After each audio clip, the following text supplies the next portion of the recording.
Una buona giornata, ben trovati, edizione di Focus TG in questo sabato che registra davvero molta cronaca. Partiremo da un assalto vero e proprio a un centro commerciale a Campo San Piero e poi andremo a una rapina in gioielleria a Padova, ma la notizia dal Veneto naturalmente che fa più scalpore in queste ore è la morte di 2 motociclisti sull'argine del Piave. Siamo nella zona di Salgareda, nel Trevigiano, macchina tamponata, la moto che schizza, e per questi 2 centauri non c'è stato nulla da fare, ma ci collegheremo a brevissimo col nostro Lucio Zanato che è sul posto fin da questa mattina. Andiamo subito allora in diretta da Campo San Piero con il furto di mezzi di Etra per bloccare le strade e assaltare il centro commerciale. Anche le immagini parlano, davvero un disastro quello che si sono trovate le forze dell'ordine quando sono arrivate sul posto per noi. Vanessa Banzato con Alessandro Costacurta e l'ospite, vedo Daniela Petrin che è responsabile del centro commerciale e che ringraziamo. Vanessa. Buongiorno a te Lina, a tutte le persone che ci stanno seguendo da casa. Hai detto bene, un disastro quello che si è presentato davanti agli occhi non soltanto dei carabinieri ma anche dei responsabili del centro commerciale Il Parco qui a Campo San Piero. I banditi, almeno una decina di persone, hanno rubato 5 mezzi da Etra, in realtà 4 camion e un'auto, e hanno bloccato con 3 di questi le strade di accesso al centro commerciale. Con una hanno cercato di sfondare un accesso e sono entrati con l'auto, ma ci racconta tutto la responsabile Daniela Petrin. Una situazione intanto terribile quella che vi siete trovati davanti stamattina. Sì, non è stato piacevole quando chi è arrivato per primo come direttore e poi tutti i dipendenti insomma in seguito.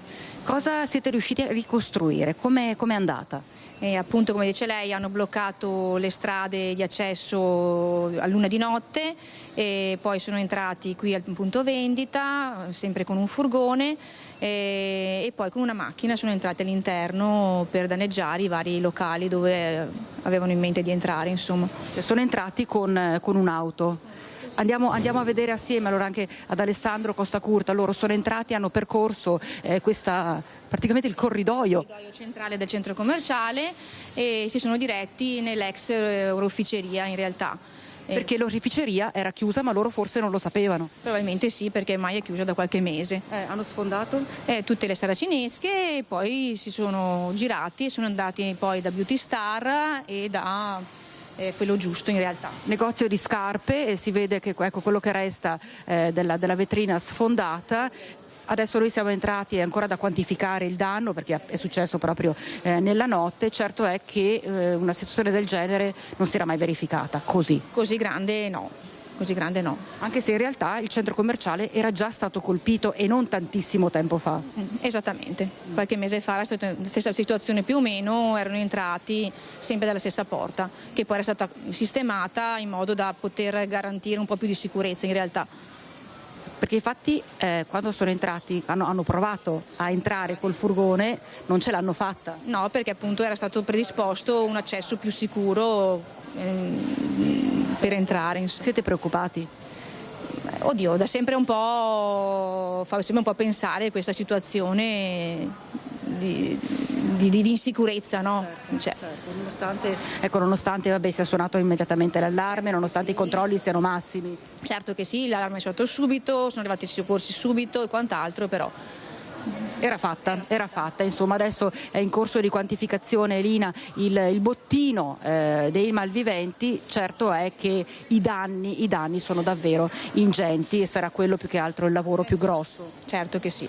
Per loro. Quindi i carabinieri adesso stanno visionando le immagini della videosorveglianza per cercare di risalire agli autori del colpo. Tra l'altro i mezzi di Etra che sono stati utilizzati sono stati riportati alla multi-utility che ha aperto un nuovo punto qui vicino, quindi sapevano benissimo come muoversi e come spostarsi. Peccato che non sapessero appunto che la gioielleria era chiusa già da mesi, quindi molto probabilmente quello era il negozio che aveva avrebbe avuto il bottino più consistente all'interno del centro commerciale, ma a loro è andata male. Peccato invece che i danni danni siano davvero ingenti per il centro stesso. Per il momento da Campo San Piero linea è tutto, ti ricedo la linea. Grazie Vanessa, grazie ad Alessandro Costacurta per la parte tecnica, grazie naturalmente alla responsabile del centro commerciale per la disponibilità. Avete sentito, poi sono moltissimi i danni che si lasciano dietro questi malviventi che compiono assalti di questo tipo e davvero tanta violenza anche in un altro furto. Parliamo della gioielleria in piazzale Santa Croce a Padova. Allora andiamo in diretta da Francesco Ratai che è con Federico Cibotto e soprattutto col suo ospite. 7 persone addirittura a volto coperto con un divaricatore idraulico per sollevare la saracinesca e poi a colpi di piccone hanno scardinato la porta. Francesco.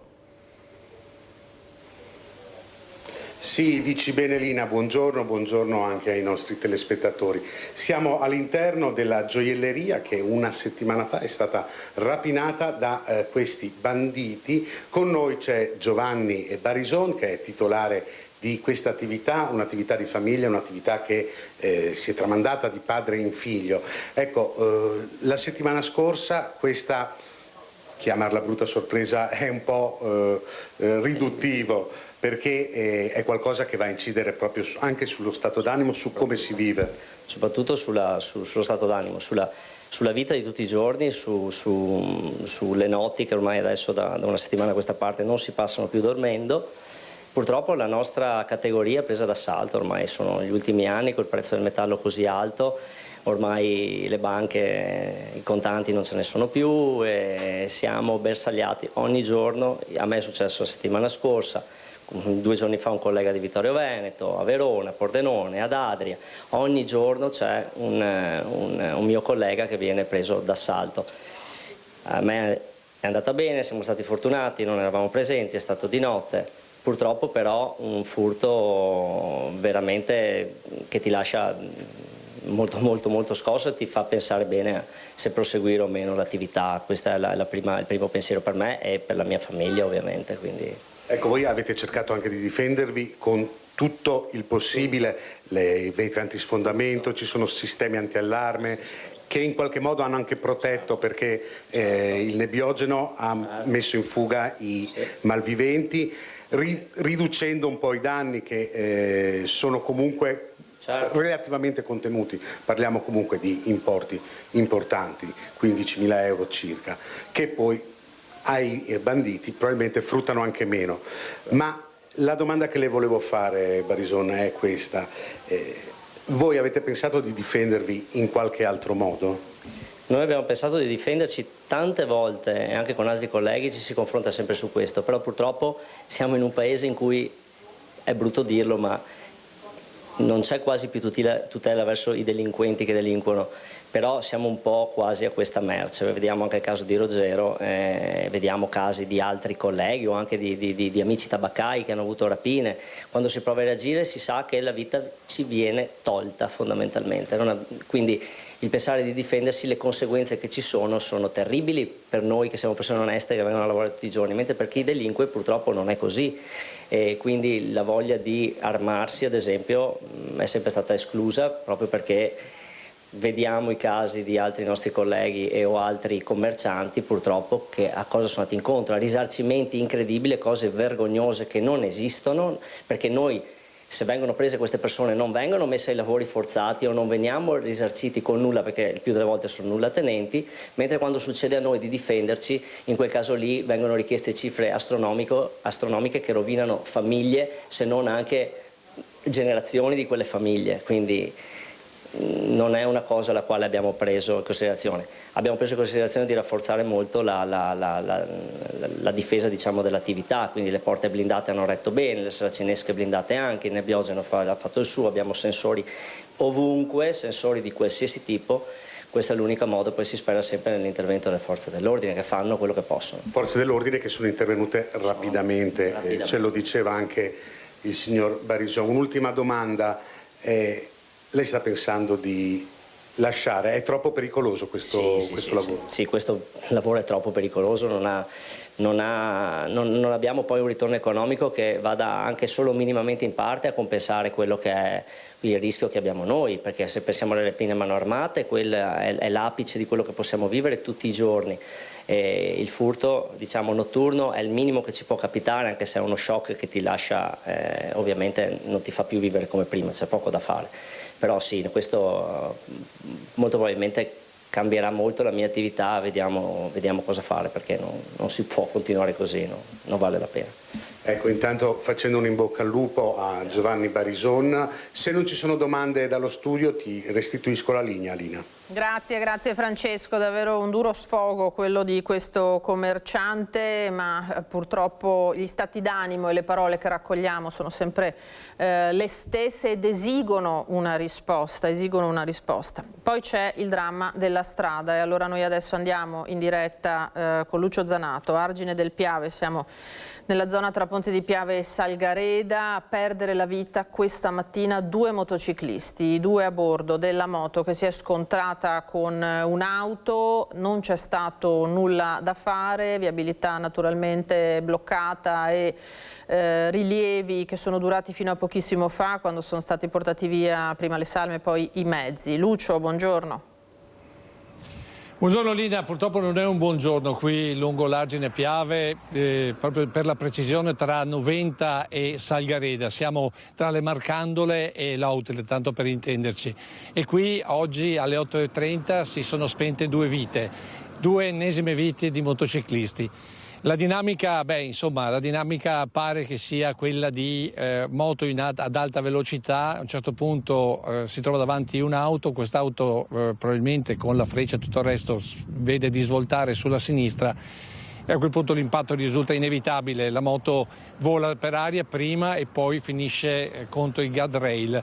E proprio perché finisce contro i guardrail il risultato, soprattutto per quanto riguarda il conducente, ovvero un uomo dell'88, noi diciamo solo le iniziali perché non sappiamo se la famiglia sia stata informata, quindi FF, quindi 38 anni tanto per intenderci, e poi una donna che era in sella con lui in questa BMW di grossa cilindrata. Non c'è stato veramente nulla da fare, però abbiamo avvicinato l'unico testimone di questo incidente, ovvero il conducente dell'auto che stava a quanto pare svoltando sulla sinistra. La direzione, tanto per intenderci, della moto era Ponte di Piave verso San Donà e quindi molto probabilmente i 2 stavano andando al mare.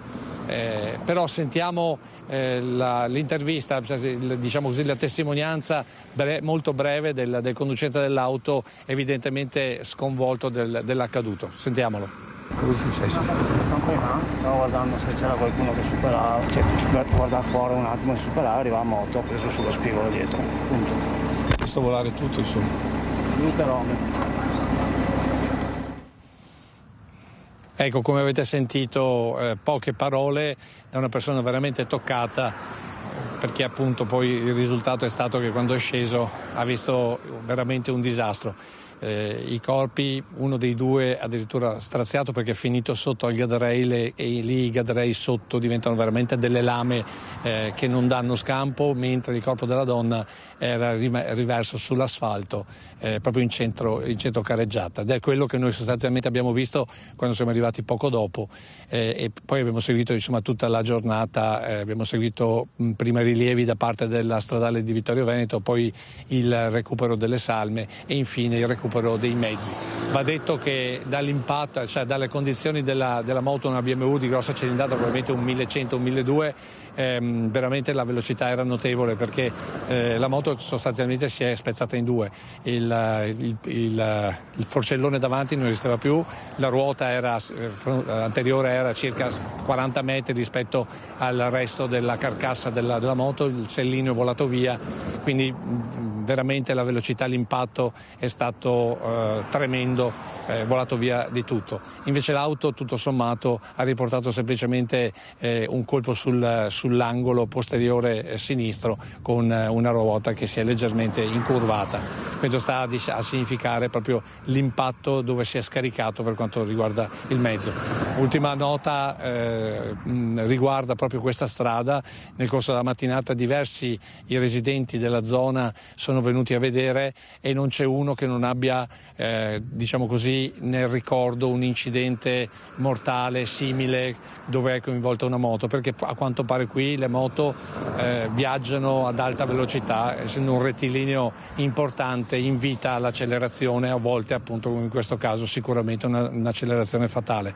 Fammi dire, Lina, un'ultima cosa: l'incidente ricorda quello che siamo andati a raccontare giusto un anno fa vicino alla rotonda del Bennett a Jesolo, in quel caso un Harley Davidson con 2 persone che invece stavano tornando dalla giornata al mare hanno terminato la loro vita in parte sotto un furgoncino e in parte sempre sotto un guardrail, e vi garantisco che quello che si vede quando si recupera la salma da sotto un guardrail non è una cosa veramente bella da vedere. Detto questo, da Salgareda al momento è tutto, a te la linea. Grazie Lucio Zanato, grazie anche per il lavoro che hai svolto questa mattina. Non è facile, naturalmente, forze dell'ordine, mezzi di soccorso, personale sanitario, non è facile neanche per i colleghi che devono fare la cronaca di quello che succede in questi scenari. Tra l'altro c'è un altro incidente in corso a Eraclea, coinvolta sempre una moto. Siamo all'altezza di Ponte Crepaldo, il motociclista sarebbe stato sbalzato anche per diversi metri, è in corso l'intervento di soccorso. Il nostro Lucio Zanato non ha fornito le generalità che conosciamo parzialmente delle vittime di Salgareda, anche per in questo momento cautela nei confronti naturalmente dei familiari.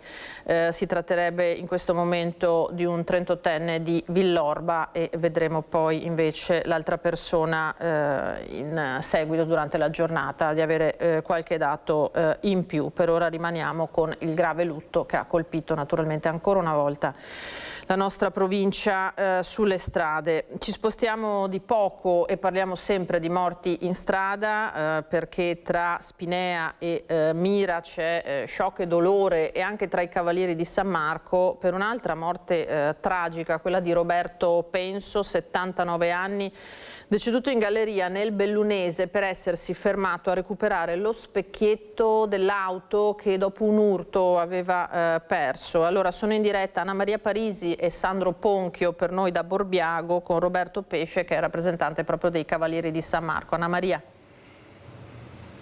Sì, buongiorno Lina. Roberto Pesce, cavaliere di San Marco, conosceva bene la vittima di questa ennesima tragedia lungo le strade, ovvero come hai detto tu Roberto Penso, 79 anni, originario di Venezia, della Giudecca, come la moglie, con cui ieri pomeriggio verso le 17 era in compagnia, erano insieme a bordo dell'auto che ha urtato il guardrail e poi come hai ricordato nella dinamica della tragedia ha perso lo specchietto dell'auto, quindi è sceso a piedi per recuperarlo, ma è stato travolto inesorabilmente da un mezzo condotto da un 66enne. Sotto shock è ancora ricoverata in ospedale la moglie, e sotto shock anche tutta la comunità di Spinea, dove abitavano da anni, e anche dell'associazione Cavalieri di San Marco della Riviera del Brenta. Non a caso ci troviamo qui sul sagrato della chiesa di Borbiago di Mira, visto che proprio da qui sono partite tantissime processioni e manifestazioni votive dei Cavalieri di San Marco, con Roberto Pesce in prima fila sempre nel corso di queste manifestazioni votive. Roberto.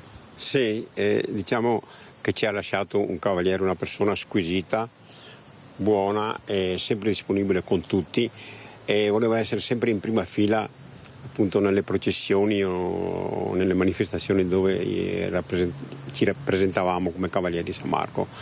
E dispiace, sicuramente ha lasciato un vuoto non solo sulla famiglia ma su tutti noi, e io voglio fare le condoglianze alla famiglia a nome di tutti i Cavalieri di San Marco. Ecco, nel frattempo continuano le indagini per capire esattamente come sia andata la dinamica della tragedia, e nel frattempo ringraziando il nostro ospite, il Cavaliere di San Marco Roberto Pesce della Riviera del Brenta, con la parte tecnica di Sandro Ponchio ti restituisco la linea da qui da Borbiago di Mira. Grazie Anna Maria Parisi, Sandro Ponchio, grazie all'ospite, davvero una tragedia che ha dell'incredibile purtroppo. Poi vedremo più avanti se sarà possibile anche mostrarvi il servizio realizzato dalla redazione di Vicenza sui funerali a Schio di parroco e animatore parrocchiale morti in circostanze, lo ricorderete, simili nella galleria di Malo lungo la Pedemontana. Andiamo al violento incidente che si è verificato nelle scorse ore invece a Campo d'Arsego lungo la nuova strada del Santo. Anche in quel caso c'è stato un ferito, si tratta di un 25enne. Mattinata di passione lungo la strada regionale 308 nel territorio di Campo d'Arsego all'altezza della frazione di Bronzola. Un'auto si è scontrata frontalmente con un autotreno che viaggiava nella direzione opposta. Ad avere la peggio il conducente della macchina, un 25enne di Campo San Piero, soccorso dal personale del 118 e trasportato in codice arancione all'ospedale. Le sue condizioni sono serie ma fortunatamente non è in pericolo di vita. Illeso invece il conducente del mezzo pesante. Secondo i primi rilievi, l'auto avrebbe invaso la corsia opposta scontrandosi violentemente contro il camion. L'incidente ha provocato rallentamenti e code lungo l'intera arteria. Sul posto sono intervenuti i vigili del fuoco, i carabinieri e i tecnici di Veneto Strade, ora al lavoro per chiarire le cause del violento impatto. Notizia importante arriva dalla Marca trevigiana oggi. Ricorderete la violenta rapina a Pieve di Soligo nell'abitazione di un dentista e della sua famiglia. Già all'epoca si sapeva che in azione era una banda di ragazzi, di giovanissimi, poco più che maggiorenni. Uno era stato intercettato la notte stessa e ora ci sono 3 arresti. Ce ne parla il collega Filippo Fois che con Tommaso Migot è in diretta da via Cornarotta, sede del comando provinciale dei Carabinieri. Sì, buongiorno Lina, buongiorno ai telespettatori di Rete Veneta. Hai detto bene, sono 3 i giovanissimi anzi, che sono stati arrestati dai carabinieri della compagnia di Vittorio Veneto. I fatti risalgono all'11 marzo, quando era stato condotto questo raid nella villa di un dentista di Pieve di Soligo, il quale si trovava in casa assieme alla moglie e i 2 figli. C'era stata una colluttazione, i giovani erano entrati in casa col volto travisato e armati di coltelli e anche di una pistola, che poi si è rivelata essere una pistola a giocattolo. È stata rinvenuta nel corso delle più recenti perquisizioni di cui tra poco vi daremo conto. Come detto, i 3 arrestati sono tutti giovanissimi, tra i 19 e i 20 anni, non sono degli incensurati, non sono nuovi a reati contro il patrimonio, anche se mai fino ad ora erano stati accusati di una rapina a mano armata come quella che si era consumata nella villa di Pieve di Soligo. Vi dicevo che ci sono anche altre 3 persone che sono indagate per favoreggiamento. Si tratta di un 20enne di Cison di Valmarino, una 43enne di Moriago della Battaglia e una 18enne residente a Farra di Soligo. Queste ultime 2 sono rispettivamente la madre e la compagna di 2 degli arrestati. A questi indagati vengono mosse le accuse di aver occultato parte della refurtiva e di aver cercato di sviare le indagini. Come detto, si tratta di una banda di giovanissimi e questo forse è quello che colpisce di più di questa vicenda, di un gruppo di 19enni e di 20enni che non erano nuovi a dei furti e si erano anche messi adesso a provare a fare delle rapine anche piuttosto violente. Adesso sono tutti in carcere. Comunque tutti gli approfondimenti nel corso delle prossime edizioni dei nostri telegiornali. A te la linea.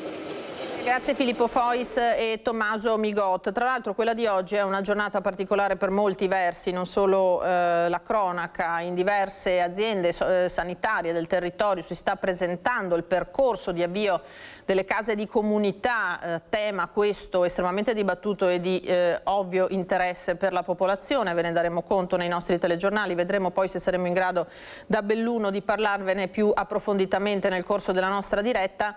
E poi oggi è argomento decisamente più leggero anche il giorno di avvio dei saldi estivi e quindi vedremo anche su questo fronte quali novità ci saranno e come i consumatori si saranno comportati in questo sabato di luglio piuttosto caldo, in cui molti naturalmente sceglieranno non solo le località di villeggiatura ma anche di far magari una gita verso il mare o la montagna. Allora, in regia per noi oggi ci sono Mattia Pizzaia, Marco Gagliazzo. Noi andiamo velocemente in pubblicità, torniamo tra poco.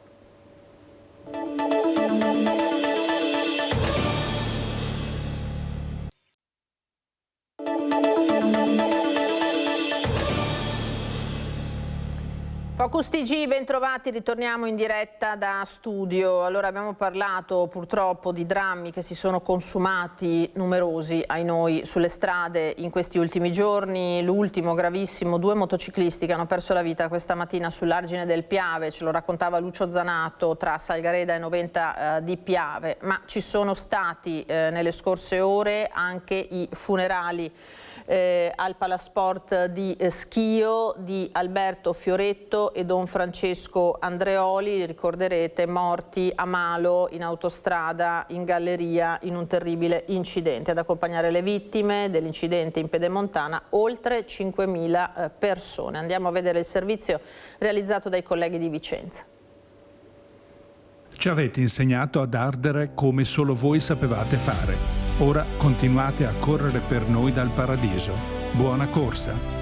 Sono state queste le ultime parole di commiato affidate ad un video dedicato ad Alberto Fioretto, 16 anni, e a Don Francesco Andreoli, 36, nel giorno del loro funerale al Palasport di Schio. Le immagini dei ricordi delle vite intrecciate nella comunità dei protagonisti sono state fatte scorrere tra la commozione generale nei 2 maxi schermo al termine della cerimonia, all'interno e all'esterno della struttura. Oltre 5.000 persone hanno seguito la lunga celebrazione durata quasi 2 ore sfidando il caldo e l'afa, una partecipazione straordinaria anche di sacerdoti e suore presenti a centinaia. A celebrare la liturgia Don Fabio Attard, il rettor maggiore dei Salesiani, l'11° successore di Don Bosco, giunto appositamente da Roma non solo per il ruolo istituzionale, ma anche perché legato personalmente a Don Francesco. Nell'omelia pronunciata da Don Enrico Gaetan su espresso volere di Don Francesco nel suo testamento spirituale, l'esortazione ai giovani presenti a non chiudersi nel dolore, ma di continuare a mantenere l'atteggiamento positivo verso la vita e le persone, come hanno sempre testimoniato Alberto e Don Fra. L'invito finale è a porgere una carezza ai propri cari e un lungo abbraccio collettivo finale. Sono certo che Alberto e Don Francesco sono lì con Gesù a urlare con la stessa grinta. Ragazzi, uscite dal dolore, tornate a vivere, fuori. Tra le autorità civili e militari presenti, il presidente della Regione Veneto Alberto Stefani e il sindaco di Schio Cristina Marigo. Girasoli gialli e fiori bianchi costellavano l'altare. Ciao Albi, vola in alto, recitava un cartello accanto all'altare vicino alle bare. Don Francesco aveva desiderato essere seppellito indossando tuta, maglietta e scarpe da ginnastica, come vestiva tutti i giorni. È stato poi sepolto nella Cappella dei Salesiani nel cimitero monumentale di Verona dopo la cerimonia presieduta dal vescovo nella chiesa di Santa Croce, dove era originario. Dal paradiso voglio correre per i miei ragazzi, ha lasciato scritto pensando alle migliaia di giovani del GREST, degli scout e di tutti gli animatori che come Alberto lo hanno sempre circondato ed amato. Un grandissimo dolore purtroppo. Allora cambiamo tema e torniamo sull'ennesimo gravissimo episodio di violenza nel quartiere Arcella di Padova, un accoltellamento in via Dalmazia con un 50enne senegalese che è stato arrestato.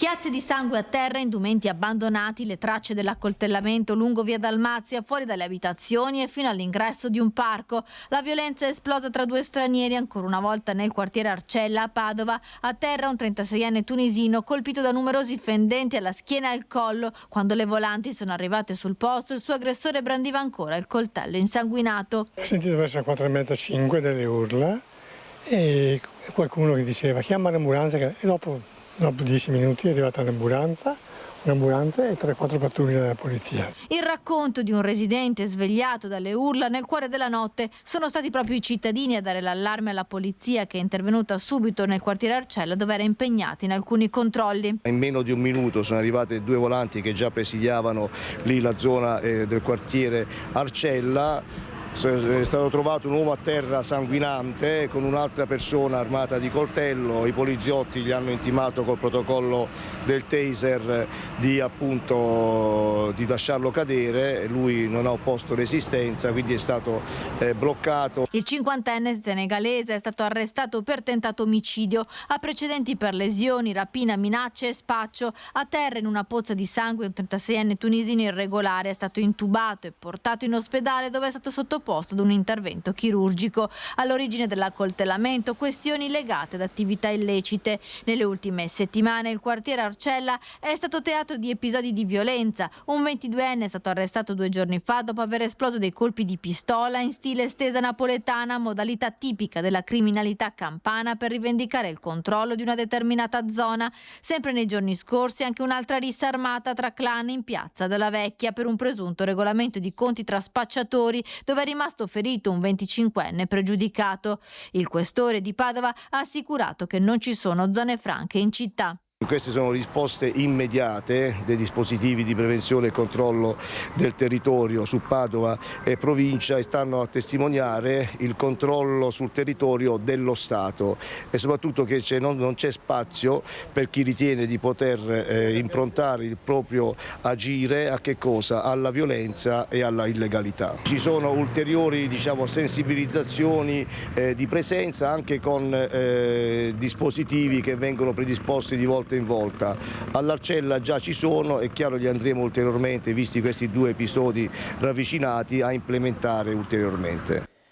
E tra l'altro nei bivacchi dove dormivano aggressore e vittima, la polizia ha recuperato la refurtiva di 2 colpi messi a segno in città nei giorni scorsi. Parliamo di un'auto rubata e un vero e proprio tesoro d'argenteria nascosto tra la vegetazione del parco Totem.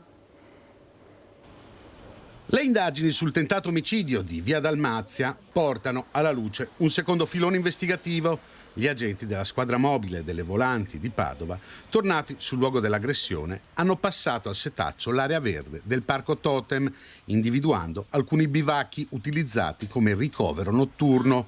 Tra questi, quello dello stesso aggressore, il 50enne senegalese arrestato in flagranza, e quello della vittima, il 36enne tunisino accoltellato. A pochi passi del luogo del tentato omicidio, gli agenti hanno anche recuperato un'auto, una Y10, risultata rubata durante un furto in abitazione compiuto a Padova lo scorso 22 giugno. La scoperta più corposa, però, arriva dalla vegetazione del parco, nascosto tra i cespugli un vero e proprio bottino con dentro numerosa argenteria, una borsa da medico, un clarinetto e diversi portafogli in pelle. Gli investigatori hanno quindi accertato che si tratta della refurtiva del furto avvenuto la notte tra giovedì e venerdì scorsi in via Adige, dove i ladri, forzando una porta-finestra del terrazzo, avevano sottratto oggetti e monili d'argento e un set di strumenti a fiato. La refurtiva è stata restituita ai legittimi proprietari. Proseguono gli accertamenti per risalire agli altri proprietari dei beni sottratti. Nelle scorse ore anche l'ultimo saluto a Chiara Guerra, l'insegnante uccisa dal nipote 17enne a San Stino di Livenza. I funerali, amare le riflessioni del parroco. Viviamo, ha detto, in un mondo avariato, la morte esige rispetto e se a compiere quel gesto fosse stato mio figlio. La domanda che scuote la Chiesa nel giorno del lutto cittadino, il grazie dei suoi alunni. Chiara, tra l'altro, nel giorno dei funerali avrebbe compiuto 53 anni. Credo che ognuno di noi è proprio un po' affaticato, stanco, oppresso da questo mondo che non solo è variegato ma è avariato. E se a compiere questo gesto così grave fosse stato mio figlio, che ho sempre cercato di educare al rispetto, al servizio, alla bontà, come mi sentirei adesso? Sono domande e riflessioni che scuotono le coscienze, quelle che Don Alberto Arcicasa fa all'intera comunità di San Stino di Livenza nel giorno dell'ultimo saluto a Chiara Guerra, la donna uccisa dal nipote 17enne con 42 coltellate prima di essere caricata su una carriola e gettata nel canale che costeggia il paese. Era l'11 giugno scorso. Parla di una morte che esige rispetto, Don Alberto, specie quando diventa una tragedia per tutti. Noi oggi siamo qua con un profondo rispetto per Chiara, ma anche per Roberto e la sua famiglia, colpita da questo duplice dolore. In chiesa e poi a seguire il feretro c'è proprio Roberto con la moglie e l'altra figlia, poco distante il sindaco Gianluca De Stefani a rappresentare un paese ancora scioccato. A San Stino sono ore di lutto cittadino, mentre sull'altare prende la parola il mondo di Chiara, quello della scuola dell'istituto comprensivo locale, a partire dai suoi amati alunni che per l'intera cerimonia hanno indossato delle magliette blu con stampati nomi, cognomi e numeri come un lungo appello. Lei ci ha insegnato soprattutto ad essere persone migliori.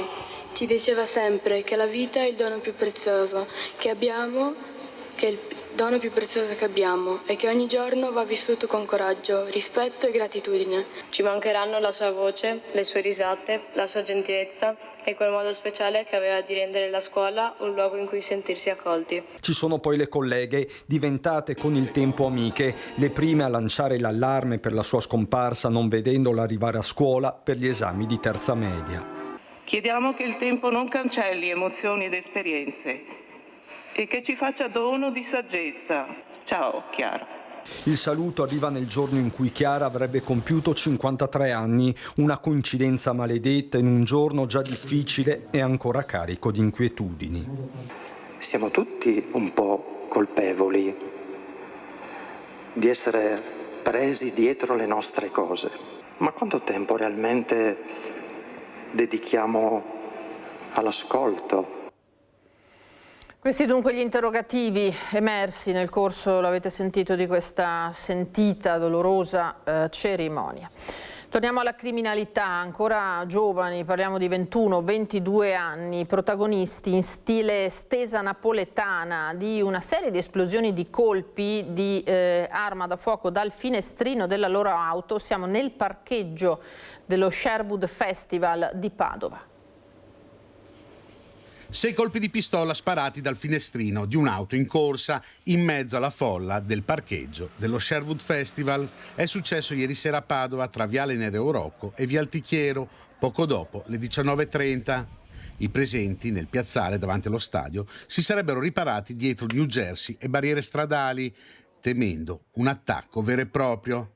A sparare, secondo la ricostruzione della polizia, sarebbero stati 2 giovani a bordo di una BMW bianca, un 22enne padovano, proprietario del veicolo, e un 21enne residente a Rubano. Decisive le chiamate dei cittadini alla sala operativa della questura. Volanti e squadra mobile si sono messe sulle tracce dell'auto partendo da pochi numeri parziali della targa, riuscendo a rintracciarla in via Altichiero vicino ad un bar.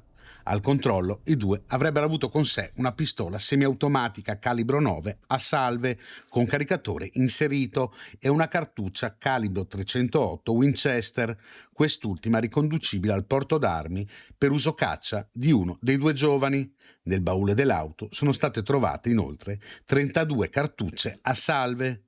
Non solo questo, però, perché il conducente è risultato positivo all'alcol test. L'auto quindi è stata sottoposta a fermo amministrativo. Entrambi i giovani sono stati condotti in questura e segnalati per pubblica intimidazione con uso di armi ai sensi dell'articolo 421 bis del Codice Penale, come previsto dal decreto Caivano. Il questore di Padova, Marco Dorisio, ha attivato la divisione Polizia Anticrimine per l'adozione delle misure di prevenzione personali, tra cui il foglio di via obbligatorio e l'avviso orale.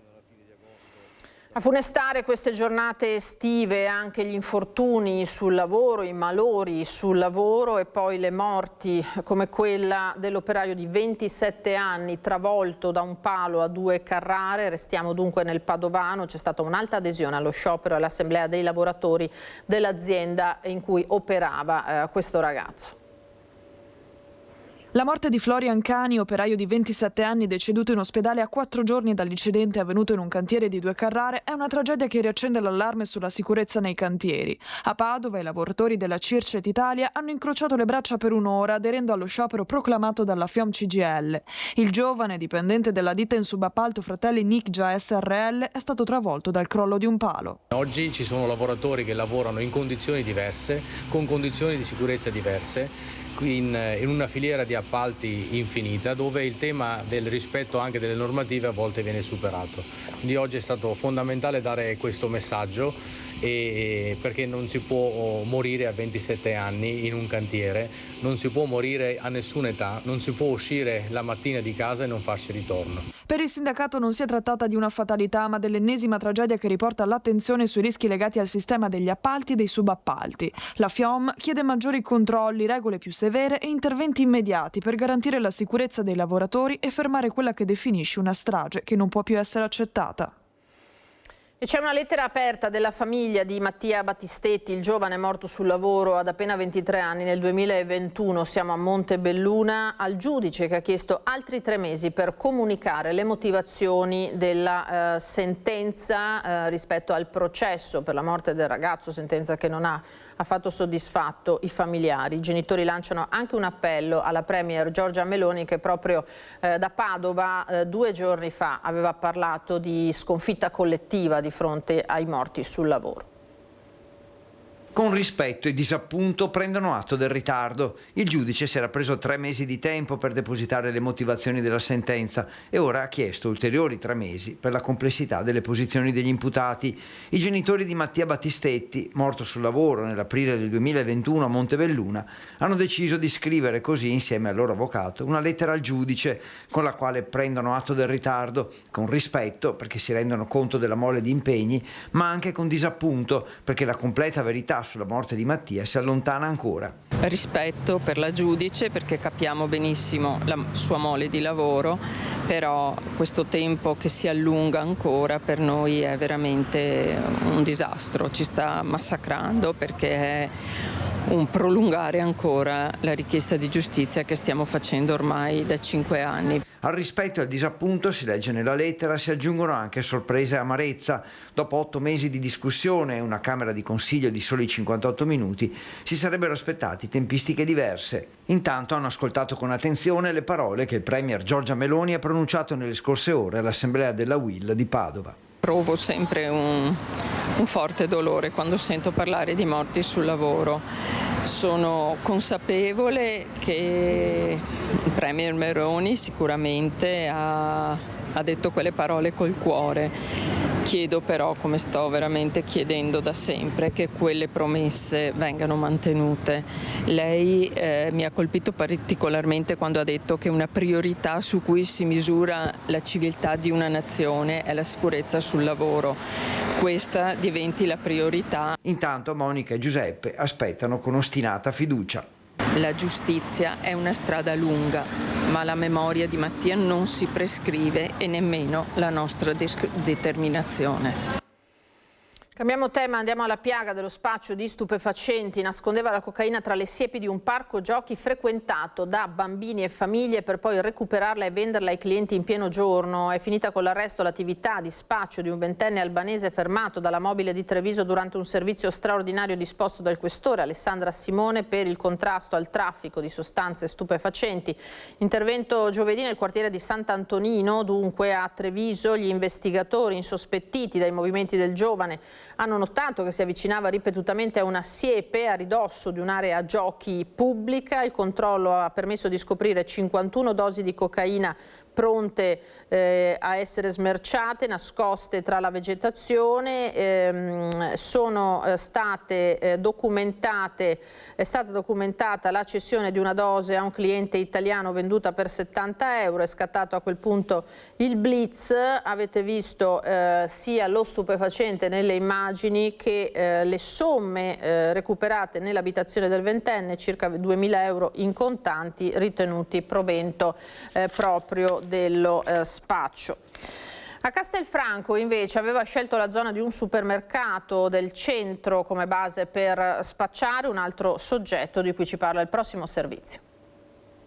I dintorni di un supermercato di Castelfranco Veneto come base per lo spaccio di droga e un camper parcheggiato lì nei pressi come casa, nella quale la Guardia di Finanza di Castelfranco ha trovato nascosti 27 grammi di cocaina, 56 grammi di hashish, un bilancino elettronico e ben 8.750 euro in contanti. È finito così in manette, arrestato in flagranza di reato per detenzione ai fini di spaccio, un marocchino risultato poi anche irregolare in Italia, colto a vendere un grammo di hashish a 10 euro. Dopo varie attività di monitoraggio, sopralluoghi e approfondimenti, abbiamo deciso deciso di intervenire durante una cessione, quindi ci siamo praticamente appostati nei pressi di questo camper dove il soggetto viveva e siamo intervenuti nel momento in cui stava vendendo circa 1 grammo di hashish a un cliente. Lo spacciatore infatti riceveva i numerosi clienti a qualsiasi ora del giorno e della notte fuori dal camper,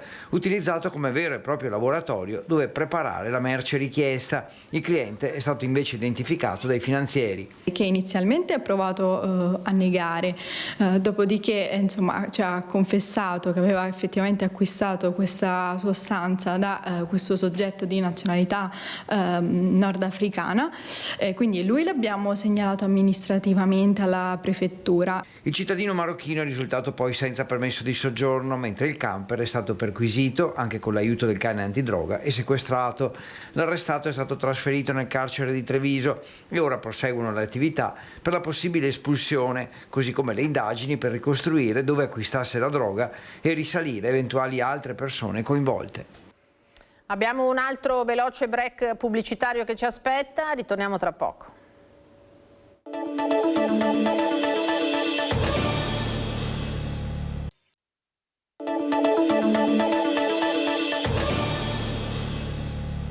Bentrovati con questa edizione di Focus TG.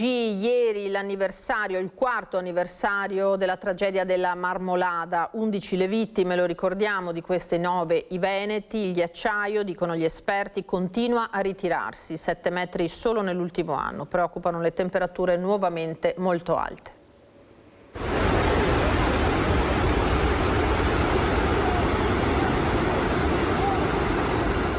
4 anni dopo continua a fare rumore il crollo del Seracco di Punta Rocca, con tutto il suo carico di dolore e di assenze che pesano su intere famiglie e comunità. 11 furono le vittime, di queste 9 i veneti. C'è un prima e un dopo quel 3 luglio 2022, forse la consapevolezza di un evento divenuto simbolo della crisi climatica, a dirlo anche i numeri aggiornati dell'Università di Padova. Nel 2025 le fronti sono arretrate in media di 7 metri, con un assottigliamento progressivo del ghiaccio e la comparsa di finestre rocciose sempre più ampie all'interno del corpo glaciale. Ma il dato singolo diventa trend se si guarda agli ultimi 120 anni. Dal 1905 il ghiacciaio ha perduto oltre il 90% del suo volume e purtroppo la sua scomparsa è attesa entro pochi decenni. Su presente e futuro della Marmolada sono in tanti a interrogarsi. Uno studio dell'Università di Pisa pubblicato in questi giorni fa sapere che il ghiacciaio al momento della tragedia 4 anni fa si trovava in una condizione di equilibrio critico. L'aumento della temperatura all'interno del ghiaccio aveva agito in sinergia con la presenza delle fratture, indebolendo progressivamente la massa glaciale e riducendone la resistenza meccanica. A incidere, dicono i ricercatori di Pisa, furono temperature eccezionalmente elevate e l'aumento della pressione dell'acqua alla base del ghiacciaio. Ma il fattore termico non è un'eccezione, come conferma pure la campagna annuale attualmente in corso su 150 ghiacciai dell'arco alpino. In campo gli esperti della Fondazione Glaciologica Italiana. L'ondata di calore di queste settimane aggrava il quadro, lo zero termico ha superato i 4.500 metri e la fusione, in assenza di neve protettiva, sta consumando direttamente il ghiaccio vivo.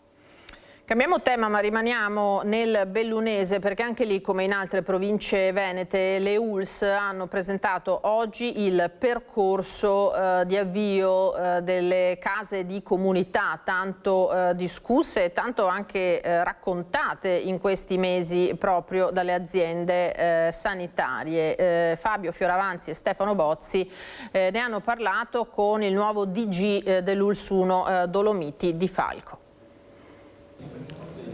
Con il direttore dell'ULSS 1 Dolomiti parliamo di case di comunità. Cosa sono? Sono un luogo fisico e organizzativo che coordina molti servizi molto utili per la nostra cittadinanza, con un'attività multiprofessionale e con l'attività di alcune figure nuove come l'infermiere di famiglia o comunità e gli assistenti sociali del PUA, che sono un elemento di coordinamento veramente molto importante tra azienda ULSS e comuni. Chi è l'utente che è chiamato a rivolgersi alle case di comunità? Grazie per questa domanda molto importante. La Casa della Comunità è un luogo per tutti e per la comunità, ma dobbiamo ricordarci che prevalentemente le Case della Comunità nascono per la gestione della cronicità, quindi per quelle persone che hanno dei temi di multimorbilità e che sono al loro domicilio, che hanno dei bisogni che possono essere gestiti da questi luoghi intermedi. Quindi la Casa della Comunità non è proprio un luogo per tutti, perché dobbiamo ricordarci che non sostituisce gli altri servizi territoriali e soprattutto non sostituisce l'attività della medicina generale. Per non fare confusione in chi sente di questa struttura, tra pronto soccorso, guardia medico, medico di base, case di comunità, cerchiamo di far capire quando rivolgersi a case di comunità e quando non rivolgersi alla casa di comunità. Certamente, quelli che lei ha citato sono legati evidentemente all'emergenza e all'urgenza. La Casa della Comunità nasce per gestire quella quotidianità che rimane nel tempo. Quindi facciamo un esempio, un paziente diabetico, un paziente con una broncopneumopatia cronica ostruttiva che è abituato ad essere seguito dai servizi o dalla propria medicina generale, potrà trovare nella Casa Comunità un luogo dove sarà gestito attraverso un follow-up nel tempo, perché l'obiettivo è impedire che la persona con queste situazioni abbia un momento di acutizzazione, perché l'acutizzazione lo riporta al pronto soccorso ed è un setting di assistenza che non è detto che sia adeguato per lui. Ultima cosa, la Casa di Comunità ci si rivolge spontaneamente o si viene indirizzati alla Casa di Comunità? In questo momento siamo molto aperti, le persone devono anche capire, quindi i servizi sono aperti, il PUA è aperto, prevalentemente però per l'attività sanitaria la Casa della Comunità è sotto la lente di sorveglianza della centrale 116-117 per i bisogni sanitari. Però oggi, anche per accompagnare i cittadini nel comprendere che cosa sia la Casa della Comunità, i servizi sono aperti, quindi chiunque si presenterà allo sportello riceverà le informazioni necessarie, riceverà un inquadramento e lo aiuteremo a comprendere che cosa richiedere alla Casa della Comunità. Grazie ai colleghi di Belluno, grazie naturalmente al direttore generale. Andiamo a immagini adesso che stanno facendo il giro del web. Per 2 volte si arrampica sul tetto di un vaporetto in bacino San Marco per un video ai noi sui social. Folle bravata di un turista asiatico bloccato dalla polizia locale, rabbia in città, la condanna del governatore Stefani, ci vuole rispetto, ha detto, per Venezia.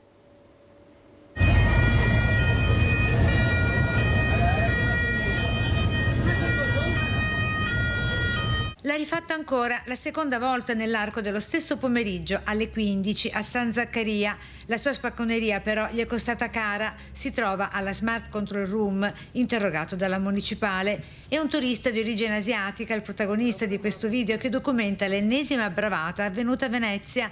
In pieno stile parkour tra oscillazioni e volteggi si arrampica con estrema facilità sul tetto del vaporetto in piena navigazione nel bacino di San Marco. Questo è il video della prima cafonata. Sono le 14. Rimane sopra il tetto del vaporetto nonostante le sirene della polizia locale annuncino il loro imminente arrivo, ma in questo caso il ragazzo è decisamente più lesto e veloce.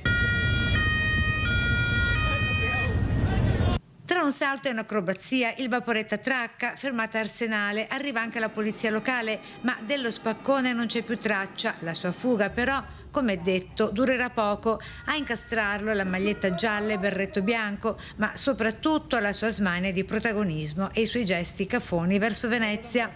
Il video diffuso sui social, divenuto subito virale. Condanno con fermezza quanto accaduto questo pomeriggio. Mettere a rischio la propria incolumità e quella degli altri per un video sui social è un atto incosciente e imprudente, ha dichiarato il presidente della Regione del Veneto Alberto Stefani.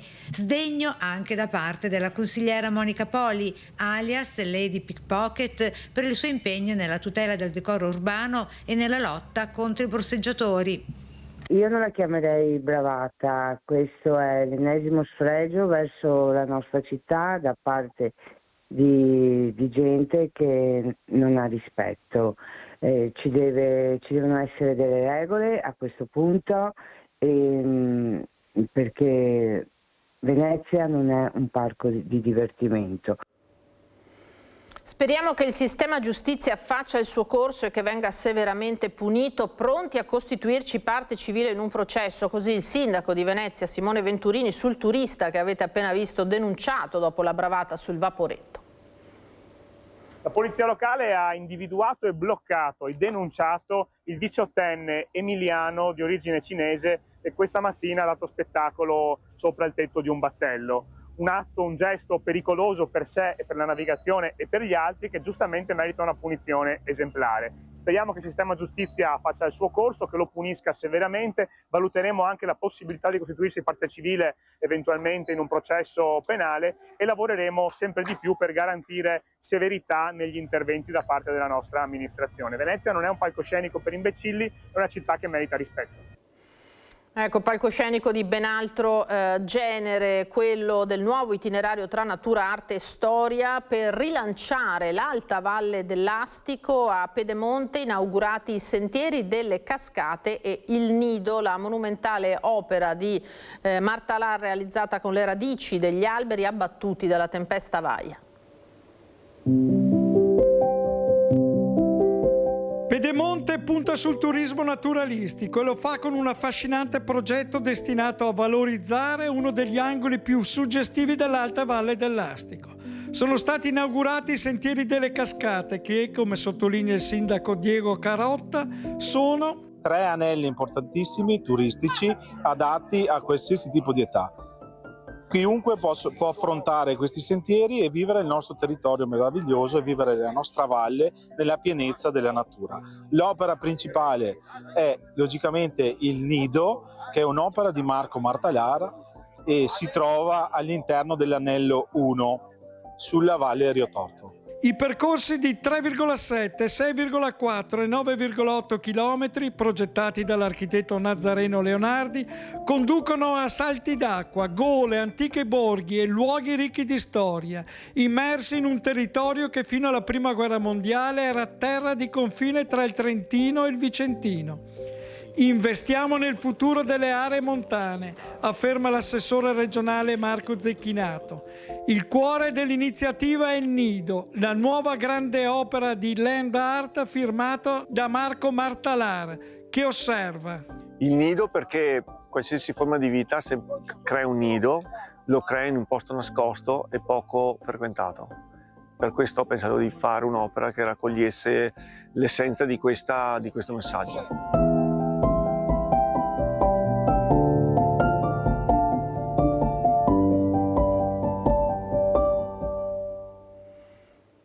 Queste dunque le splendide immagini di un territorio che trova un'altra forma di valorizzazione, l'avete sentito, la Valle dell'Astico, davvero un Veneto magnifico. Allora noi ci fermiamo qua perché sapete benissimo che il sabato finiamo prima. Grazie di nuovo a Mattia Pizzai e a Marco Gagliazzo in regia per la parte tecnica per questa nostra diretta. Vi ricordo naturalmente l'appuntamento sempre su Rete Veneta con Agricoltura Veneta con il nostro Lucio Zanato.